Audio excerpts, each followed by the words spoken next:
Okay, good afternoon. So let us start the first lesson of Module 2. We talk about differentiability and derivative today. Most of it, I think you are already completely familiar with the topic if you remember something from your high school studies. But of course, I will not take this for granted, and I will try to review things as much as we have time. Okay, so the first thing is, as you see, is the definition of differentiability and derivative. So let f be a function and let a be an interior point of its domain. I can explain what do I mean by this. The function f is said to be differentiable at a if the following limit, as you see here, the limit of f of a plus h minus f of a all over h goes to 0, exists. In that case, this limit is called the derivative of f at a and is denoted by this symbol that you're already familiar, f prime of a. Okay. So usually in mathematics, we don't need to talk that much about definitions. I cannot prove definitions. Definitions is what I present to you, but I can motivate you why definition might be a little bit useful. Okay, so let me just do it very quickly. Let us say that this was a problem who Leibniz in 17th century wanted to solve. So let us say that we have a function whose graph is given to us, y equals to f of x. And he was asking this question just from probably mathematical curiosity, that if I give you a point, so what I'm saying is that this function is given to you. For example, y equals to x squared, y equals to sine x, a given function, okay?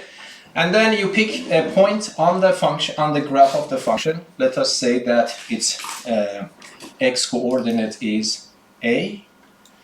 And then, of course, if the x coordinate is a and the function is f of x, you already know that the y coordinate would be f of a. Now let me call this point T.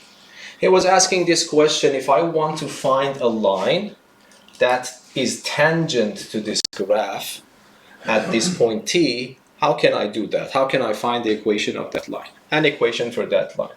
So everyone probably have some intuitive idea about the tangent line. So let us say that this is our tangent line, and we wanted to find an equation for this tangent line. What is given to you, the only thing you know about this line is just you know about this point.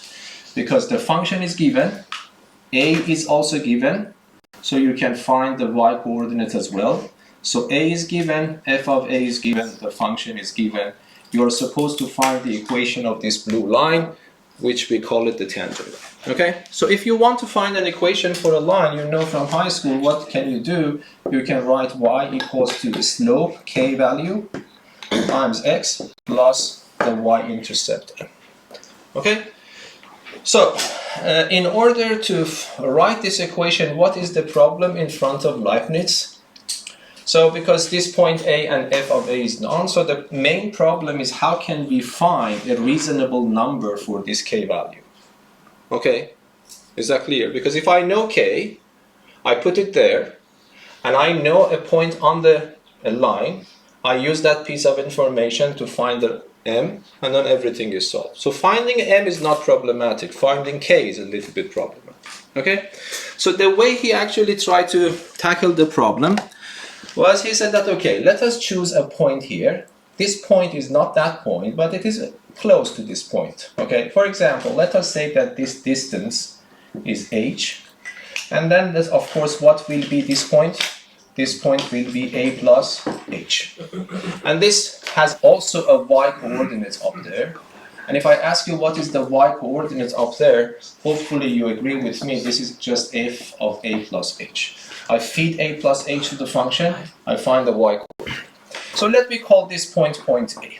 So if I ask you what are the coordinates of t, the point of tangency, the x coordinate is a, the y coordinate is f of a, and if I ask you what are the coordinates of a, you will tell me the x coordinate is this, and the y coordinate is this. Yes? Okay, but now instead of finding the k value of the tangent line, which is the blue line, let us concentrate for a moment on finding the k value of this line from T to A. Okay, so this is the line. Okay, this line, of course, the red line is not a tangent, which is, this line is called a secant line. It cuts the graph more than one point.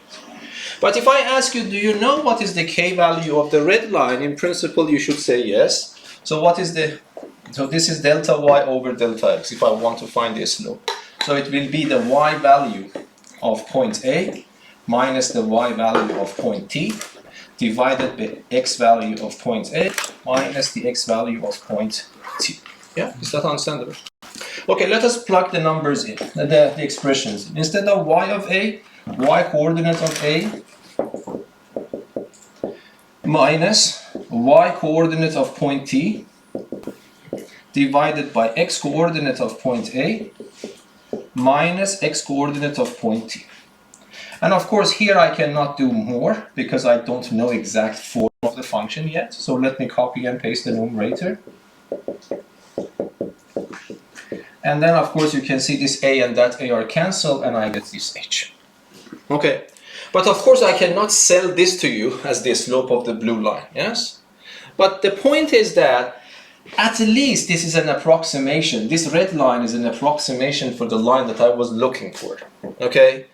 But of course it is not a very good approximation, yes? But the point was that I can make this approximation better and better, but the price that I have to pay, I hope that you agree with me, is to make this h smaller and smaller. Yes, so for example, let me not mess that picture a lot. So if I make this h smaller, this point will be around here. Yes, for example, if this h is small, if h is this much, then I will have that point. Then I will connect this point to that point.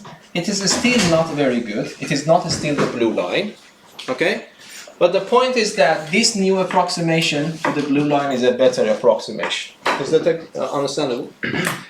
Yes? Then the point is that by making h smaller and smaller, I am making the value of this very close to the k value of the blue line. Yes? Okay, so let me see if I'm recording. Yeah. Okay. So in principle, but the point is that the ideal scenario is to make h exactly 0. Then this point becomes exactly point t, but the problem is that I cannot do that because what happens, the denominator vanishes and it is not even a well-defined quantity. But I can make it smaller and smaller. So this is why that's a good motivation. So the k value of the tangent line seems to be, so I am not proving anything, I am proving this idea plausible to you. So I'm telling you that hopefully you agree with me, it's not a very bad thing to say, I want to calculate this expression when h is very small, very close to 0. If it exists and it becomes a number, it is plausible to call that number the k value of the tangent line. Is that clear? So that is why, and then if you see, that is exactly the formula of the definition of the derivative. Okay, we can talk a little bit about another problem. Let us say, so Newton, contemporary to Leibniz, he was not thinking about this problem, he was thinking about another problem.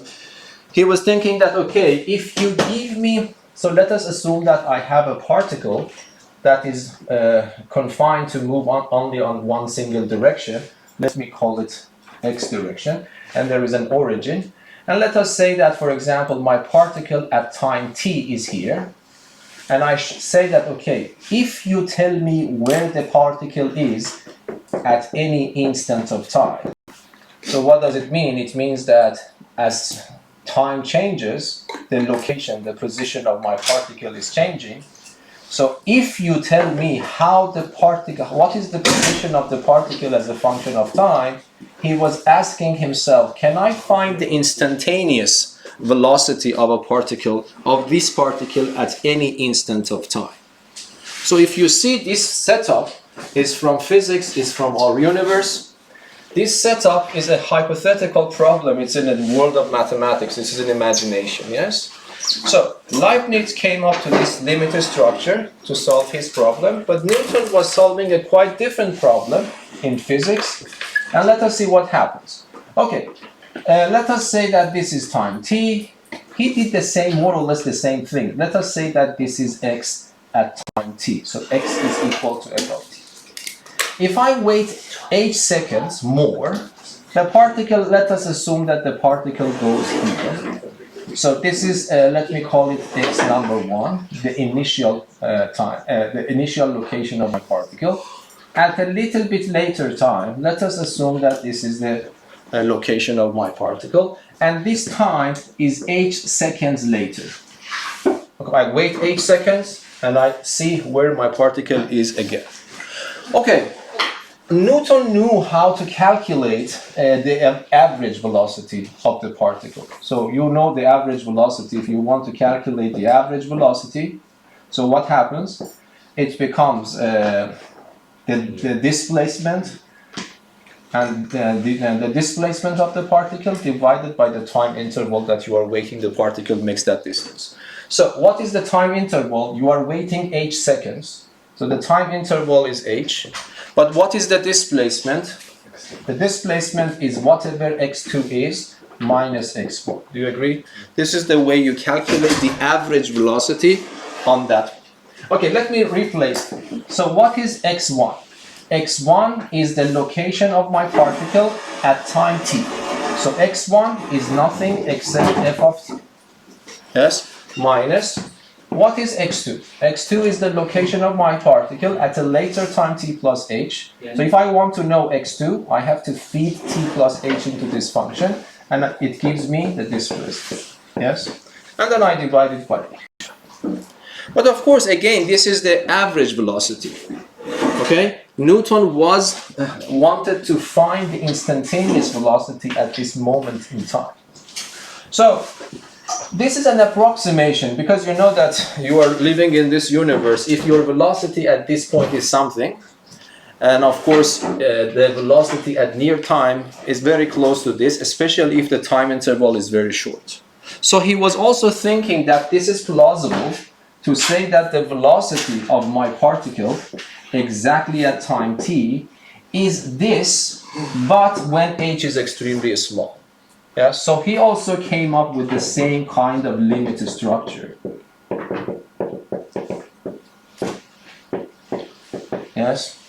So I am not proving anything. I am trying to motivate you. This limit structure is a very particular limit. I am trying to motivate you why this limit is important.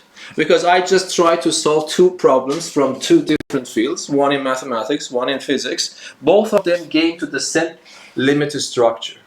So whenever this happens, so it's somehow indicating that this limit, whatever it is somehow relevant to the universe that we are working, because the same concept is appearing on two different ideas. Whenever this happens, I'm just trying to give you an idea how mathematicians think, okay? So whenever this happens, this is in the world of mathematics, so mathematicians see that these problems are giving to the same structure, the limited structure, and they will also see that there are a lot of uncountable number of problems giving up to the same kind of structure. This means whenever this happens, mathematicians try to give this a name. They give it a name because they want to talk about it to one another. So they give it a name. They gave it the name of derivative, for example, here. Whenever you talk about derivative, mathematicians know what you're talking about. And then try to extract as many information as possible to deal with this limit. This is the mindset of a mathematician. Okay, so and this is a course in mathematics, so that's what I'm saying. So what I told you so far here is that I try to motivate you that this limit is somehow important. And if it is important, we give it a name. What name we gave to it? We gave the name of the derivative at a. Okay, so this, from now on, if I give you a function, and the function domain is d of f, and a is an interior point, I will tell you what does it mean, interior point of df. By this I mean, because sometimes you know that I can talk about a function and I say that the domain is 1 and 2. Okay? So in this case, 1 and 2 are boundary points of the domain. I mean, I want something inside it. So that's called the interior points. Okay? So that's not a very big problem. So if I give you a function with domain D of f and A is a point in the interior of the domain, then if you calculate this limit,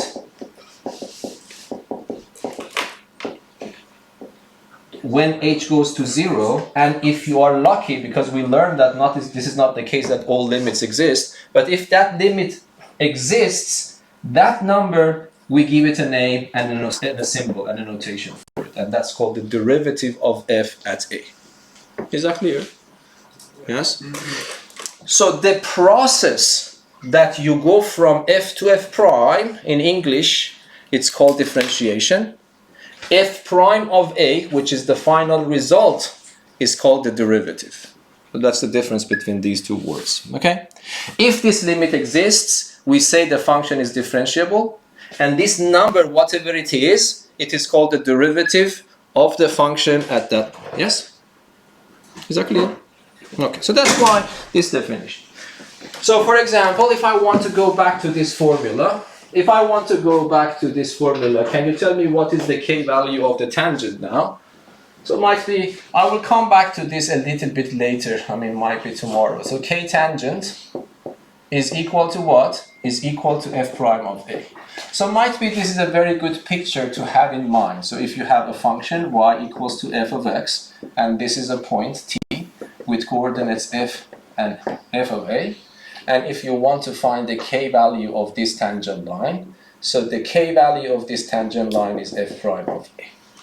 And if I want to read it in English, I would say that the k value, the slope of the tangent line, is the derivative of the function at the x coordinates of the point of tangency.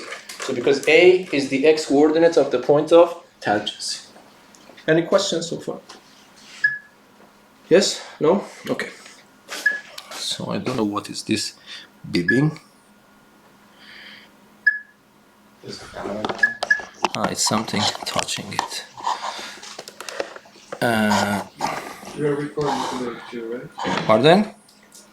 I am trying to record this. Yeah. So, okay, so let us go for example to the first example here. Show that this function is differentiable at 2 and determine f prime of 2. Okay? So how should we do that? A function is given, f of x is equal to x squared plus 3x, and the point A is given to me. A is set to be 2. And then I want to show that this function is differentiable at point 2, and I want to determine its derivative. So the first thing I will do, I will have this formula. So this is one of those things that you have to memorize. So I have to calculate f prime of 2. Okay. In principle, I shouldn't write f prime of 2 yet. I have to calculate this limit.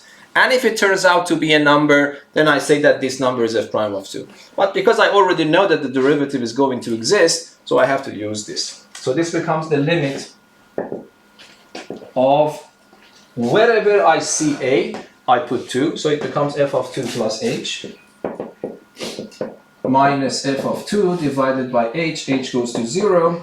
And then what you need to do is just to put these things in place. So what is f of 2? F of 2 means replace x with 2. So it becomes 4 plus 6, 10. There is a minus sign. Yes? And what is f of 2 plus h? Make sure you understand this. What is the meaning? It doesn't mean f of 2 plus f of h, yes? It means 2 plus h is your input. So you replace every input with this new input. So then it becomes 2 plus h to the power of 2 plus 3 times 2 plus h. And then the lesson, today's lesson, reduces to what you learned before.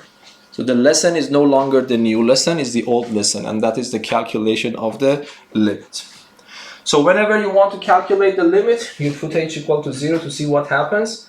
Of course, you already know what happens always when you are calculating the derivative. Don't doubt about it, because the denominator is always 0. And if you replace h with 0, this becomes f of a minus f of a. So these limits are always indeterminate of the form 0 over 0. Again, infinitesimal over infinitesimal. So don't doubt about it. Okay? So this means that you have to simplify and remove the indeterminacy. So if you want to do that, so this becomes the limit, and the denominator is h. So I don't know, let us raise it to power 2. The first one to power 2, 2 times the first one times the second one. The second one to power 2, I multiply 3 in, minus 10. And then what happens? H goes to 0. So this becomes equal to the limit.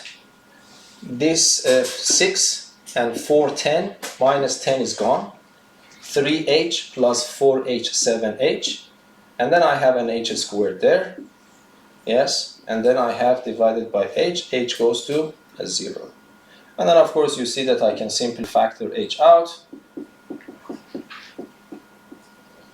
So what is the answer? Finally, this h and that h are cancelled. So the answer becomes 7. So now, in principle, I shouldn't have written this first. I should have calculated this, and I see this exists. Then I say that, yes, this function is differentiable, and f prime of 2 is equal to 7. Is that right? Of course, this is something I want to mention. Probably if you remember something from your old lessons in high school, this is not usually the way we do it. That is why that is the next topic of today's lesson. We learn some rules to differentiate, to be able to do this faster. So hopefully you remember from high school, if I ask you what is the derivative, you just simply say 2x plus 3, and then you replace x with 2, it becomes 4 plus 3, 7. We will come back to it, okay? But this is also something you also need to know, because sometimes they ask you use the definition of the derivative to calculate the derivative. So even if you know all the rules and do it correctly, you will not get the points because they have mentioned you are supposed to use the definition of the derivative. Is that right? Any questions? Okay. So before just leaving it, because this I see that in today's workshop you also need to. I'm trying to talk about the tangent line extensively later. There are some questions in your workshop test. So if I want to write the equation of the blue line finally, what can I do? Instead of this k, what can I write? Instead of that k, I can write f prime of a. Do you agree? Because I learned that k is f prime of a, and times x plus n. Okay? And then I want to find this m. How should I find this m? Do you remember your high school studies? I need to use another piece of information to find m. What is that piece of information? I know this point is on the blue line. So it means the coordinates of that point t satisfies the equation of the blue line. So it means what are the coordinates of t? They are a and f of a. So I plug them here and find m. This is something I want you to remember. So instead of y, I put f of a. This becomes f prime of a, x, and instead of m, I put a. Instead of x, I put a, and instead of m is the missing part I want to find. Yes? But now let us move this to the other side. M is found. This becomes f of a minus f prime of a times a. Yes? And then put it back here. So y becomes equal to f prime of a times x plus f of a minus f prime of a. So this is the equation of the tangent line, but this is not common to write it in that way. Usually this is moved to the left side. We write it y minus f of a. We copy and paste. No, sorry. Between these two, I can factor f prime of a out. Yes, f prime of a out, and then I am left with x minus a. So I will talk about this later, in probably tomorrow's lecture. But because I saw there are some questions in the coming workshop, you need to know this formula as well. So if I ask you what is this formula, you will tell me this is the an equation for the tangent line to the graph of the function f, where at the point on the graph whose x coordinate is a. Is that right? Yes or no? Yeah. Yeah, say something. Am I going too fast again? No. Is that understandable? Yeah. Yes, okay. So the next question, as you see here, we want to see that if this function absolute value is differentiable at 0, what about 1? What about at 1? So let us do this together. F of x is given to be absolute value of x, and the point A is given to be 0, and I want to see if this function is differentiable at 0 or not. So what should I do? In principle, I have to write the limit of f of a plus h minus f of a divided by h goes to 0, yes? But this one, a is 0, so instead of a, I put 0. So this becomes f of h minus f of 0 divided by h goes to 0. But then this becomes the limit. F of h means replace x with h, replace x with 0, but absolute value of 0 is 0, and then divide it by, oh sorry, I have to replace it by h. And then divide it by h goes to 0. Yes? So a function is given, a point is given, and I am supposed to answer that is this function differentiable at point A? Then it means that I start with my definition, plug the number and function and the information in, I reach to this point. And then I want to calculate this limit. So what's your opinion about this limit now? Here we have to, that's very good. This is just one-sided limit. But then I need to understand myself that I have to break it into two parts because I want to get rid of this absolute value. And I am not allowed to get rid of absolute value unless I am certain about what is the sign inside. Is it certainly positive or is it certainly negative? I am not, because when h goes to 0, I know h is not 0, but I'm not sure that it is positive or negative. So I have to consider two scenarios. So this means that I consider two scenarios. So let us not write the limit, so not write equality for the time being. If h goes to 0 from the right-hand side, I can simply remove the absolute value because h is positive now. And the answer becomes 1. And if I calculate this, h goes to 0 from the left, can you help me now? Minus, because h is definitely negative. So it means I am allowed to remove the absolute value, but the price I have to pay is to put an extra minus sign there. And then it becomes minus 1. And then I know the left limit and the right limit are not equal. So this means that this limit does not exist. So this means that no, this function is not differentiable at a equals to 0. Yes? So f is not differentiable. Differentiable at a equals to 0. And if I want to give you another idea for the future, listen. If I draw the graph of this function, this is the graph of the absolute value of x, and this point is a equals to, so this is the origin, a equals to 0. And so you see that in this part we learned that the function is differentiable more or less if and only if the tangent line exists and makes sense. Okay, so so there is no tangent line here defined because that's not unique. You might say that okay, tangent line is a line that touches my graph at exactly at one point. More or less, I agree with you, and you might say that okay, this line is a tangent line because it touches the graph at one point. But the problem with this line is that it is not the unique, and I cannot talk about the tangent line. So if I have a sharp point, remember, it is an indication that the graph, the function is not differentiable at that point. Yes, please. But the function is continuous. The function is continuous. So that's What's the condition for it to be differentiable? what? Pardon? What's the condition for a function to be differentiable? Oh, that's the only condition. The limit should exist. Okay. Yes, but you are right. There might be continuity involved. This function is continuous even at this point, but as you see in this calculation, it is not differentiable. So there is no guarantee that continuity implies differentiability. But we will see that the other way around is always true. If a function is differentiable, it guarantees that the function at that point is also continuous. Okay? One more thing that I want to talk about is another form of the formula. I want you to know this as well. Both of them are good. So you remember, if I told you that f prime of a, if let us assume that this derivative exists, I want to write it in a slightly different form, mathematically equivalent. So the point is that, do you remember we talked about the change of variable in the limit? So let me introduce a new variable x by a plus h. Okay? And let us rewrite this limit in terms of new variable x, not h. So how should I do that? Do you remember?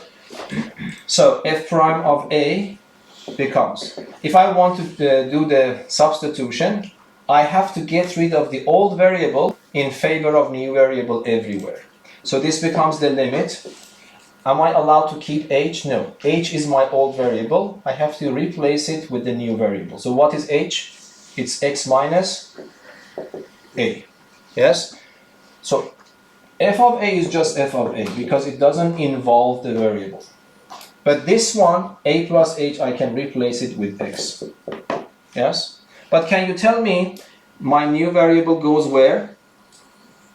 A. H goes to 0. If you take the limit of this, h goes to 0, x goes to a. So that's another form of the derivative. So they are the same formulas, more or less. One of them is written. Both of them are good to know. Okay? So this is the derivative at point A. This limit also exists. Here, h always goes to 0, but here x goes to the number that you are considering. So you need to know the differences. Any questions? Okay. So the next one, I want to skip this a little bit. I will explain it, of course. We are not skipping it. I want to talk about the derivative function. But let me tell you it using an example. So one thing I want you to know is this formula. So this formula that you see down there, yes, is the same as formula here. But the only difference is that I have replaced every a with x. It is different from here. There I have just replaced a's with x. Okay, so let me solve one of these problems. Example 5. F of x is this function. Use the definition of the derivative to determine f prime of x. So we will learn probably today that we can do this much faster. But if you see this word in the exam, use the definition, you have to do it in this way. Okay? So the function is f of x equals to square root of x minus 2. And I want to calculate f prime of x. Okay, so the first thing I do, if it is mentioned, use the definition. I write the formula.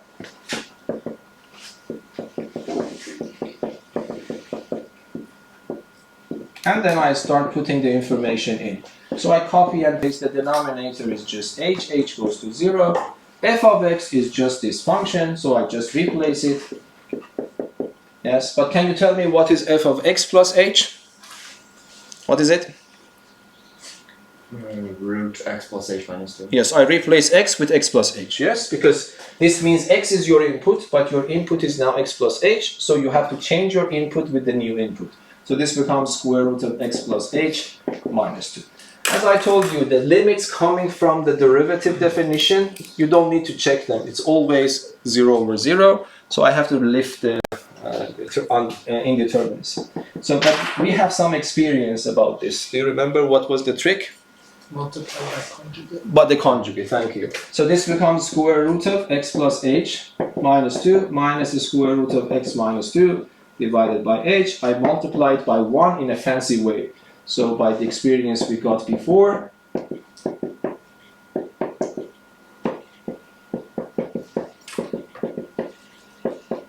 yes, understandable?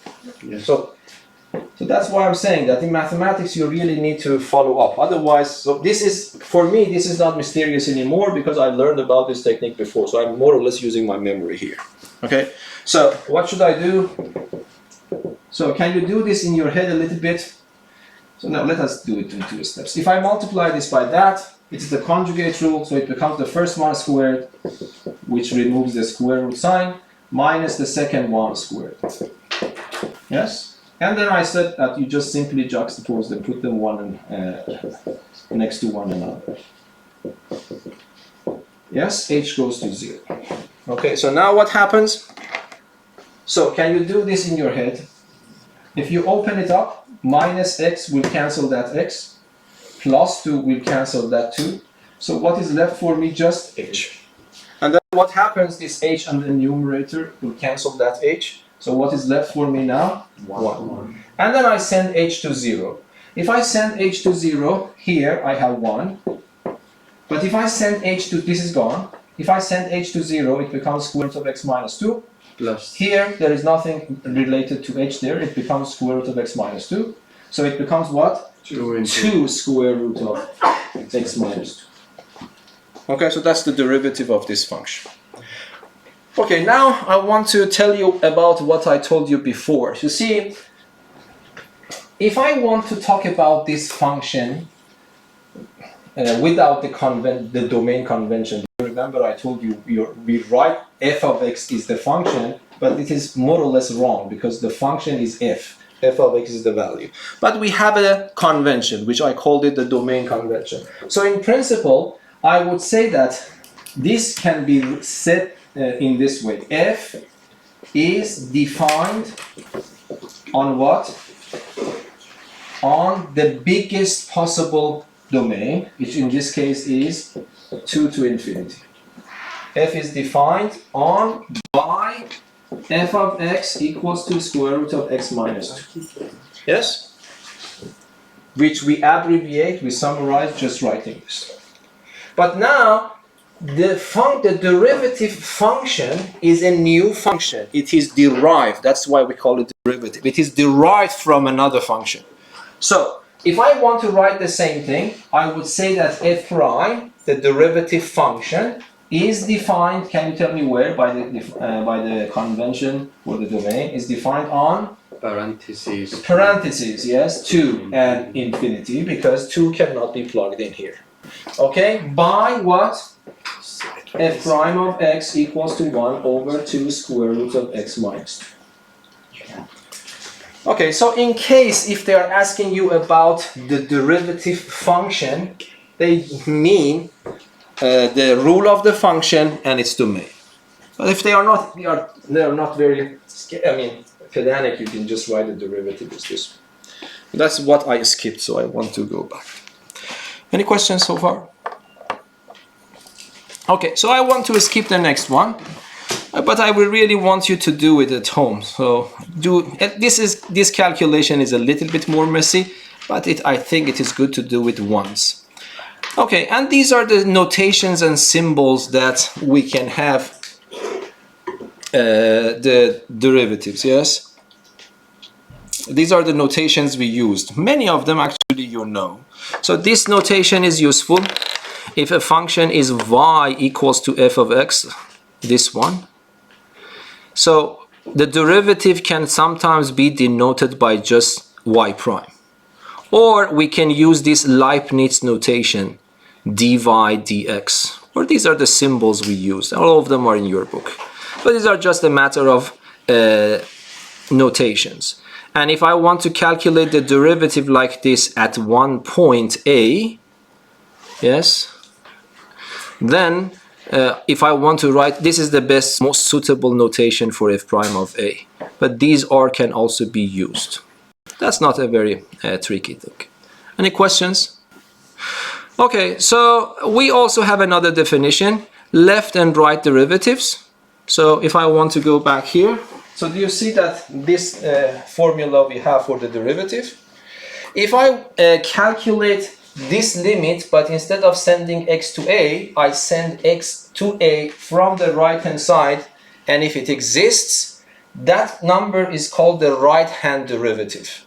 And it is denoted by plus. I have seen some books write it like this, but I think this is the convention in your book.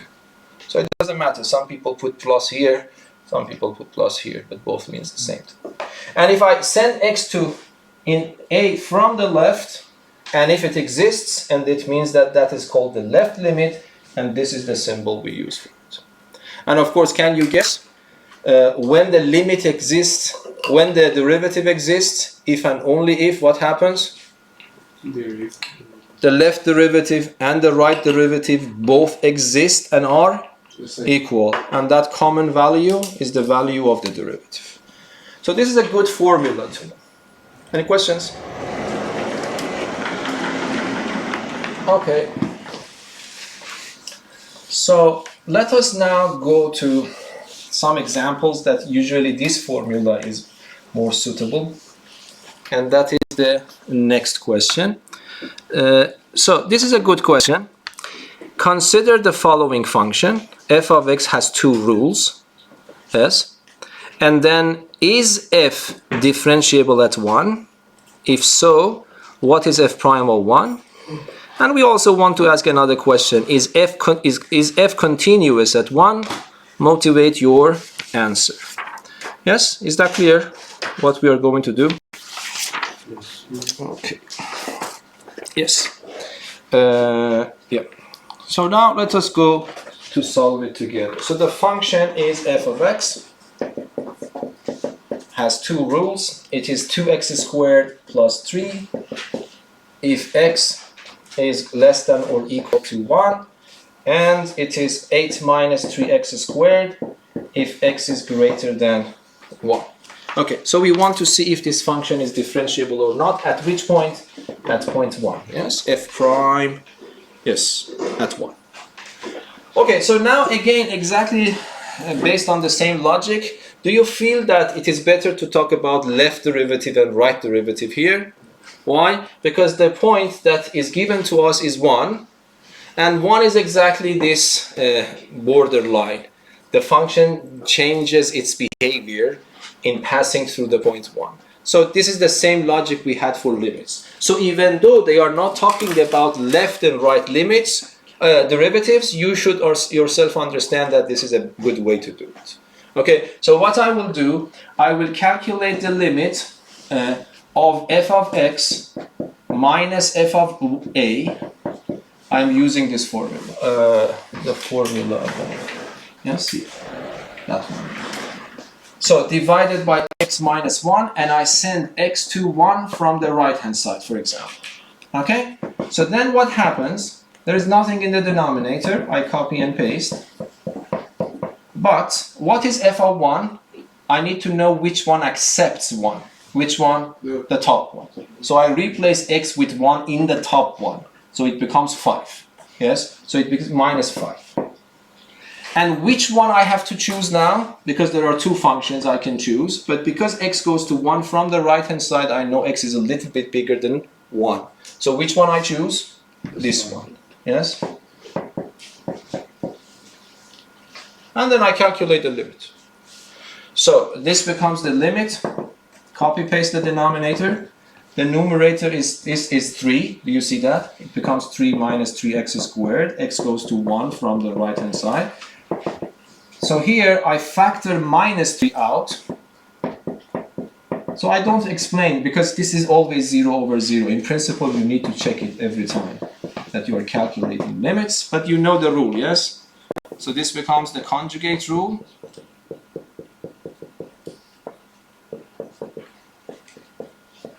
Yes, x plus, and this one and that one are cancelled. So what's the answer? I plug 1 here, 2 minus 6. So can I say the right derivative exists? Yes. Now I can say that f prime from the right hand side at point 1 is minus 6. Yes? I do something similar for the left derivative, yeah?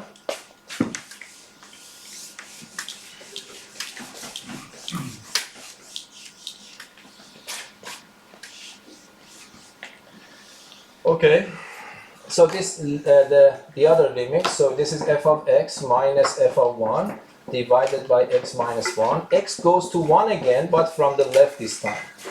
Okay, so the denominator is the same. Do you think f of 1 changes this time? No. No, because 1 is only using the first rule applies for 1, so it is again 5. But f of x changes here. Because x goes to 1 from the left, so it is smaller than 1. If it is smaller than 1, I choose that. And then x goes to 1 from the left. And again, 3 minus 5 is a minus 2, and I factor a 2 out.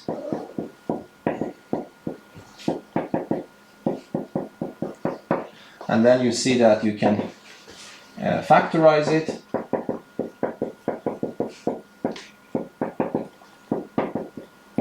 And and then this one and that one are gone. So what's the answer? 4. 4 this time.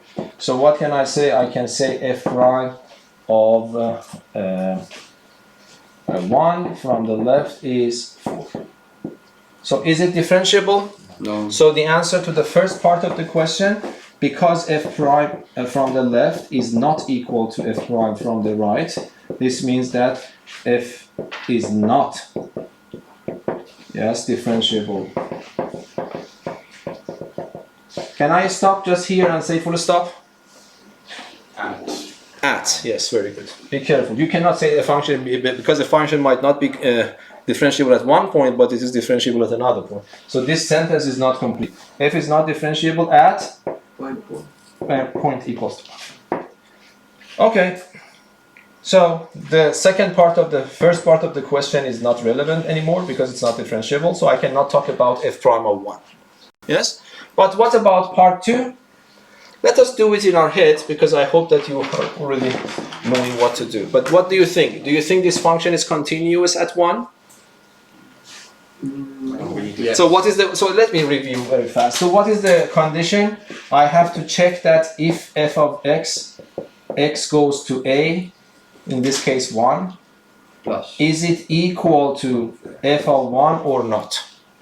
Yes? But because again, at point 1 I have some problems, I know that I have to break it into 2 parts. Okay, but let us do it together. So what is the answer? Let us just write the answer.